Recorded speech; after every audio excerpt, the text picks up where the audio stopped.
Hello what's up guys and welcome to my channel learn in Excel. तो आज के इस वीडियो में हम अपने chapter the basic concepts of macroeconomics के साथ यहाँ पे कंटिन्यू करने वाले हैं। तो ऑफ कोर्स इस चैप्टर के जो है हम यहाँ पे हाफ वे तक यहाँ पे ऑलमोस्ट पहुंच चुके हैं, क्योंकि अराउंड 6 टॉपिक्स है, उनमें से 3 टॉपिक्स यहाँ पे हमने ऑलरेडी कवर कर दिया है। तो इनकेस अगर आपने उन टॉपिक्स को मिस कर दिया है, जल्दी से जाइए आई बटन पे, वहाँ पे आपको लिंक मिल जाएगा ऑफ द प्रीवियस वीडियो, एक बार जल्दी से देख के आ जाइए। And also you will find the link to a playlist जहाँ पे पिछले सभी वीडियोस का लिंक अवेलेबल है। कोई भी वीडियो अगर आपको देखना है जल्दी से आप देख के आ सकते हैं, you will be finding the correct video that you want. तो चलिए फिर जल्दी से जो है हम क्या करते हैं, वीडियो के साथ आगे बढ़ जाते हैं। न्यूज़ बिफोर स्टार्टिंग जल्दी से वीडियो को एक बार लाइक कर देना और चैनल को एक बार सब्सक्राइब कर ही देना। So let's start with our next topic for today, that is the concept of depreciation. So let's begin.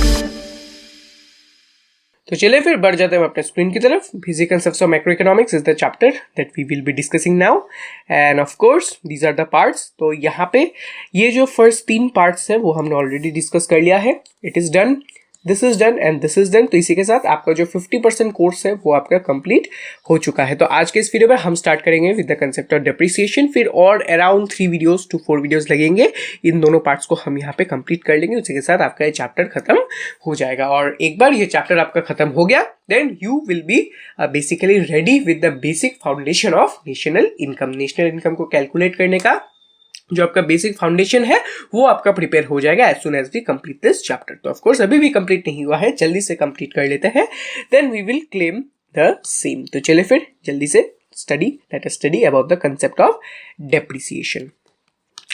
सो सबसे पहले डेप्रिसिएशन का यहाँ पे हम डेफिनेशन देख लेते हैं। What is the meaning of depreciation?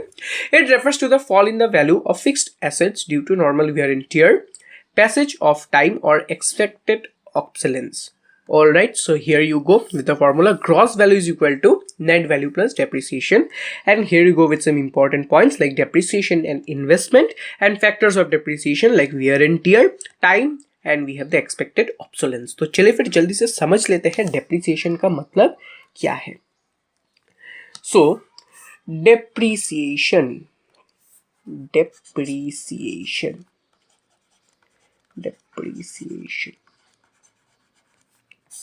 Alright, तो डेप्रिसिएशन को मैं आपको समझाता हूं with the help of an example. आप जो है बहुत अच्छे से समझ जाएंगे। तो let's say you are a car enthusiast, यानी कि आपको गाड़ियों का जो है बहुत ज्यादा शौक है, ठीक है। You love cars and you love to drive them and purchase cars, ठीक है। So you are a car enthusiast. तो लेट्स से आज के दिन आप जो है मार्केट में गए, मार्केट में जाके आपने 10 लाख का 10 लाख का एक गाड़ी खरीद लिया, ठीक है। 10 लाख का आपने गाड़ी खरीद लिया, ठीक है। आपको गाड़ियां पसंद है, 10 लाख का आपने एक गाड़ी यहाँ पे खरीद लिया। अभी आप क्या करते हैं, इस 10 लाख के गाड़ी को आपने लेट्स से यहाँ पे फॉर लेट्स से 50,000 किलोमीटर्स आपने इसको ड्राइव किया है, ठीक है। 50,000 किलोमीटर्स ड्राइव किया है let's say over a passage of 1 year, ठीक है। एक साल में आपने 50,000 किलोमीटर जो है ड्राइव कर लिया है इस 10 लाख के गाड़ी को।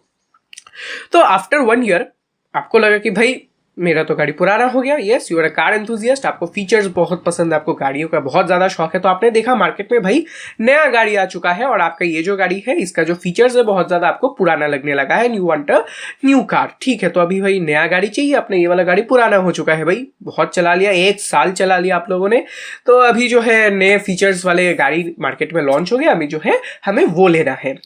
तो अभी लेट्स से आपके पार्किंग स्पेस का प्रॉब्लम है और आप जो है एक साथ 2 गाड़ी रखना नहीं चाहते हैं, आप जो है एक बार में एक ही गाड़ी रखना चाहते हैं। तो अभी आपको तो नया गाड़ी खरीदना है, तभी भाई इस गाड़ी का क्या करें, तो आप क्या करेंगे, इस गाड़ी को बेच देंगे। Yes sir, you can sell this car, आपके पास ऑप्शन है कि आप जो है इस गाड़ी को बेच देंगे।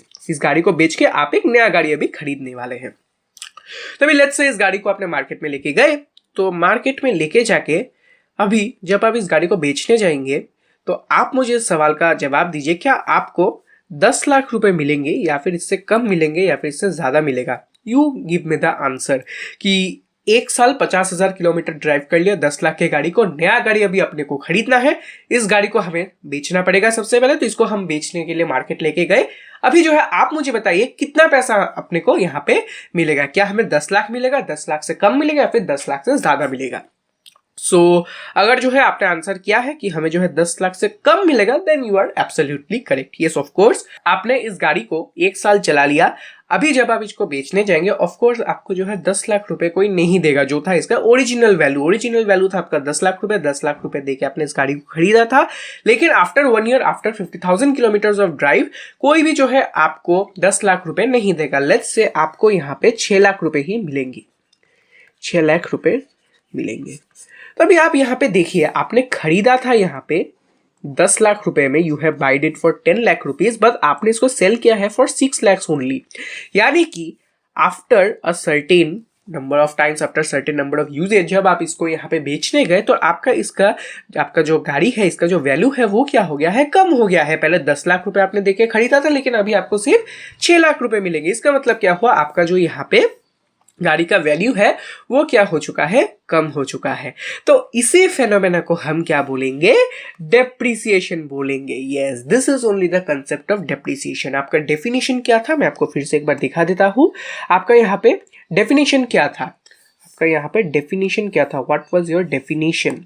आपका डेफिनेशन था, it refers to the fall in the value of fixed asset due to normal wear and tear. तो ऑफकोर्स आपका फिक्स्ड एसेट क्या था, मेरे एग्जांपल में आपका गाड़ी आपका फिक्स्ड एसेट था। ऑफकोर्स आपने 50,000 किलोमीटर यहाँ पे चला लिया है, आपने 50,000 किलोमीटर अपने इस गाड़ी को 50,000 किलोमीटर यहाँ पे ड्राइव कर लिया है। तो ऑफकोर्स 50,000 किलोमीटर में थोड़ा बहुत वियर एंड टियर होगा, टायर्स इसके थोड़े से घिस जाएंगे, फिर थोड़ा सा यूजेज हो जाएगा, अंदर का जो है आपका लेट्स इंटीरियर में थोड़ा सा खराबी आ गया, लेट्स आपने बहुत ही रफ यूजेज किया है तो अंदर में थोड़ा सा खराबी आ गया, फिर आपके इंजन में भी थोड़ा सा दिक्कत आया है, सस्पेंशन में भी दिक्कत आया है। तो ऑफकोर्स ऐसे जो है डिफरेंट जो है आपको प्रॉब्लम्स फेस करने को जो है आ सकता है after you have driven it for 50,000 kilometres. यानी कि normal wear and tear. Of course use के साथ जो है ये सब वियर एंड टियर होगा, टायर आपके घिस जाएंगे, फिर आपके इंजन में जो है थोड़ा सा जो है डेप्रिसिएशन आएगा। तो यही जो है नॉर्मल वियर एंड टियर होता है। Of course with the passage of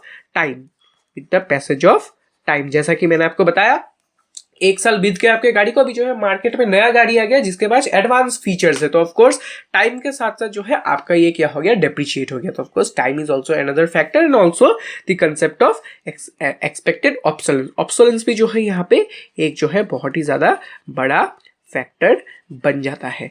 क्यों बन जाता है ऑब्सोलेंस भाई फैक्टर? क्योंकि जब तक जो है आपका जो है कमोडिटी ऑब्सोलेंस होता है उसका जो है ऑब्वियसली वैल्यू कम हो जाता है, दैट इज इट डेप्रिशिएट्स। तो ऑफ कोर्स मैंने आपको एक फॉर्मूला दिया था, gross value is equal to net value plus depreciation. तो इसका फॉर्मूला का जो है यहाँ पे प्रूफ कैसे हुआ भाई थ्योरेटिकली? तो देखिए थ्योरेटिकली ये चीज प्रूफ हो चुका है। अपने एग्जाम्पल के केस में ग्रॉस वैल्यू कितना था, 10 लाख रुपए। स्टार्टिंग में आपने 10 लाख रुपए यहाँ पे बेचे थे, 10 लाख रुपए, 10 लैक्स। नेट वैल्यू अभी आपका कितना बाकी है भाई, 6 lakhs। Of course after 1 year you have only 6 lakhs left. तो बाकी का भाई 4 लाख किधर गया? यहाँ पे 10 लाख था लेकिन यहाँ पे सिर्फ 6 लाख आया है, बाकी के 4 लाख किधर गए? तो 4 लाख आपका क्या हो गया है, यहाँ पे डेप्रिशिएट हो गया है। This is the depreciated value, that is the value of 4 lakh. 4 lakh जो है 4 लाख रुपए आपका यहाँ पे डेप्रिशिएट हो गया है। नेट वैल्यू आपको 6 लाख रुपए मिला, इसलिए आपका जो ग्रॉस वैल्यू है वो आपका निकल के आया है 10 लाख रुपए। तो ऑफकोर्स डेप्रिसिएशन का कंसेप्ट आई होप आप समझ गए होंगे, यानी कि अपना जो फिक्स एसेट है इसके वैल्यू में एक डेप्रिसिएशन आता है, इसके वैल्यू में एक घटाव आता है। क्यों आता है? बिकॉज ऑफ वेरियस फैक्टर्स, जैसे कि मैंने आपको बताया नॉर्मल वियर एंड टियर, जैसा कि आप इसको यूज करेंगे, गाड़ी को आप यूज करते हैं उसके साथ वियर एंड टियर होगा, तो ऑफकोर्स उसका वैल्यू इसकी वजह से कम होगा। अगेन टाइम के साथ साथ भी ये कम हो जाएगा, बहुत दिनों तक आप यूज करते गए, ऑफकोर्स इसका वैल्यू कम हो जाएगा।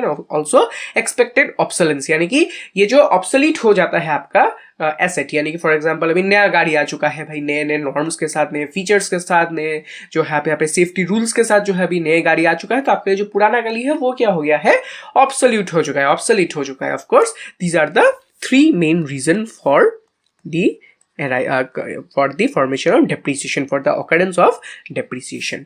ठीक है, तो ऑफ कोर्स डेप्रिसिएशन का कंसेप्ट आई होप यहाँ पे आप समझ गए होंगे। तो अभी यहाँ पे एक बहुत ही इंपॉर्टेंट सा कंसेप्ट है, that is the concept of investment and depreciation. I hope वो चीज आप सबसे पहले अच्छे से समझ लीजिए, तब जो है सबसे ज्यादा आपका काम आएगा। तो अभी let us take another example, वही सिमिलर एग्जांपल लेते हैं। लेट्स से आपने जो है अभी आप जो है एक फैक्ट्री जो है अभी रन करते हैं। आपने उस फैक्ट्री में लेट्स से 20 लाख रुपए यहाँ पे इन्वेस्ट किया है, ठीक है, 20 लाख रुपए इन्वेस्ट किया है। तो 20 लाख रुपए आपका इन्वेस्टमेंट है। 20 लाख रुपए से जो है आपने एक न्यू मशीन यहाँ पे जो है क्या किया है, सेटअप किया है। लेकिन इस फैक्ट्री में लेट्स से आपका जो है पहले से और 3 मशीन यहाँ पे रन करते हैं। तो ऑफ कोर्स ये जो आपके 3 मशीन है, ठीक है, दीज आर कंटिन्यूअसली रनिंग। इसका मतलब क्या है, with the passage of time they are depreciating, ठीक है, दे आर डेप्रिशिएटिंग। तो ऑफ कोर्स इस डेप्रिसिएशन को कंपेंसेट करने के लिए आपको कुछ यहाँ पे पैसे ऑफ कोर्स स्पेंड करना पड़ेगा, क्योंकि of course these are the depreciating asset, ये सब जो है डेप्रिशिएट हो रहे हैं, and for that reason you have to incur some depreciation cost. Of course सब बात है, मेंटेनेंस जो वेयर एंड टेयर होता है उसका मेंटेनेंस करना पड़ेगा, तो ऑफ कोर्स इसका डेप्रिसिएशन का आपका एक कॉस्ट आएगा। Does not matter that if you are only selling it तभी आपका डेप्रिसिएशन का कॉस्ट होगा, नहीं।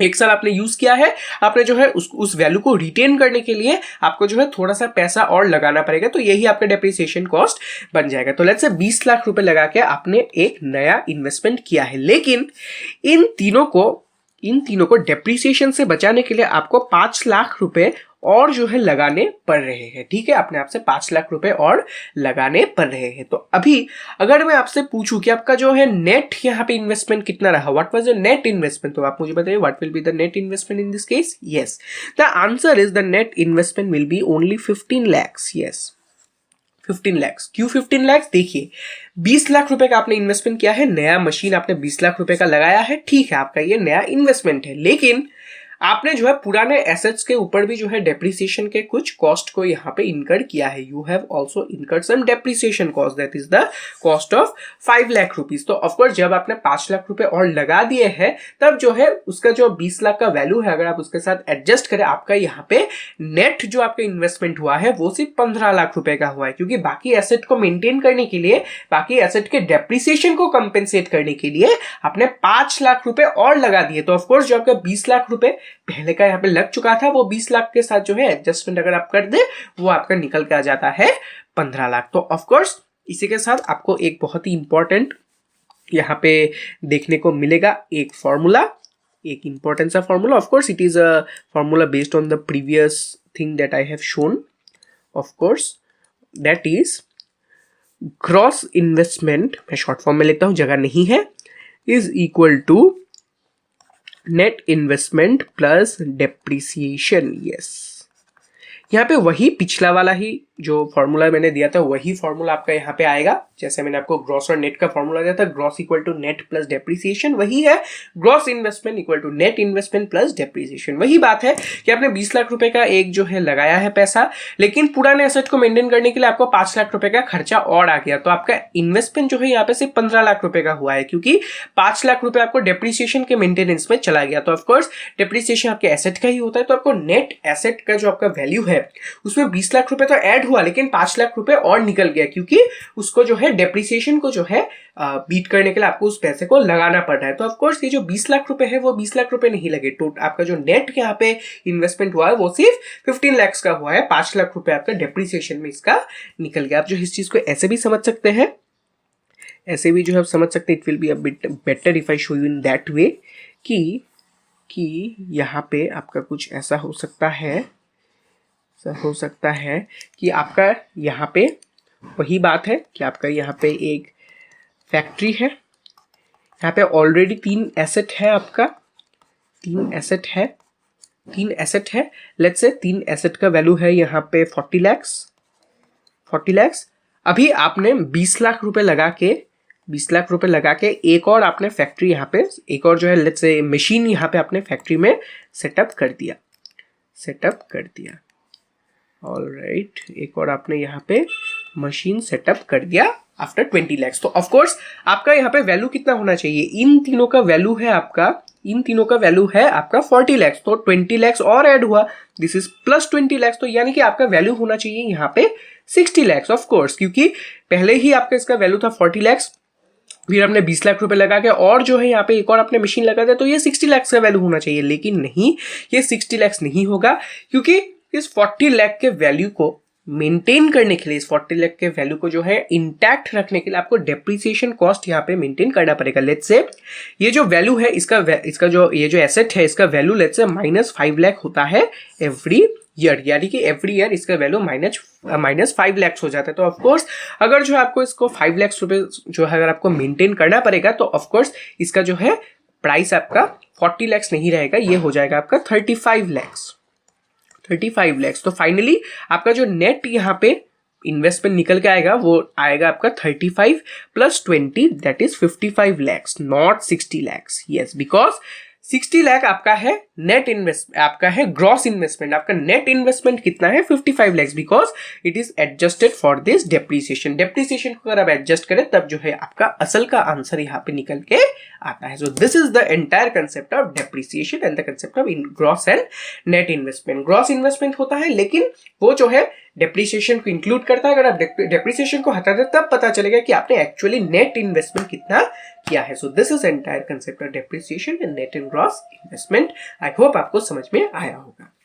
तो समझ में आया है तो जल्दी से काम कीजिए, वीडियो को एक बार लाइक कर दीजिए, चैनल को एक बार सब्सक्राइब कर दीजिए, मत भूलना। And yes, don't forget to comment below, कोई भी क्वेरी हुआ कमेंट कर दीजिए। And yes, don't forget to connect me privately through my Instagram, the handle you will find in the description itself. तो चलिए फिर इसी के साथ आज के इस वीडियो को करता हूं मैं रैप अप। मिलता हूं मैं आपसे अगले वीडियो में। Until then stay tune, stay safe and stay healthy. Thank you and good bye.